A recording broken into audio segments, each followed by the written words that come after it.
এই ছবিটির কত দাম হতে পারে বলুন তো? 200, 500, 1000? একদমই না। এই ছবিটি 167 কোটি টাকায় বিক্রি হয়ে ভারতের শিল্প জগতে এক বিশাল রেকর্ড গড়েছে। ছবিটি কিনেছেন একজন শিল্পপতি যার নাম সাইরাস পুনাওয়াল। রাজা রবি বর্মার সৃষ্টি এই পেইন্টিং ভারতবর্ষের সবচেয়ে দামি পেইন্টিং। মা যশোদা এবং শিশু কৃষ্ণের মধ্যে অটুট স্নেহ এবং ভালোবাসার দৃশ্য নিখুঁত ভাবে ফুটিয়ে তুলেছেন রাজা রবি বর্মা। এর আগে এম হুসেনের আঁকা একটি ছবি গ্রাম যাত্রা, সেটি বিক্রি হয়েছিল 118 কোটি টাকায়। কিন্তু সেই রেকর্ড ভেঙে দিয়ে 167 কোটি টাকায় বিক্রি হলো মা যশোদা এবং শ্রীকৃষ্ণের এই স্নেহভরা ছবিটি। ছবিটি আঁকা হয়েছিল 1890 সালে। রাজা রবি বর্মা প্রথম দেবদেবীর মূর্তির ধারণা দিয়েছিলেন তার ছবির মাধ্যমে।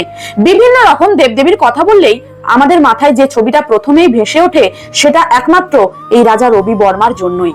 ওনার কিছু ফেমাস পেইন্টিং হলো শকুন্তলা, দময়ন্তী রাজহাঁস, জটায়ুবধম।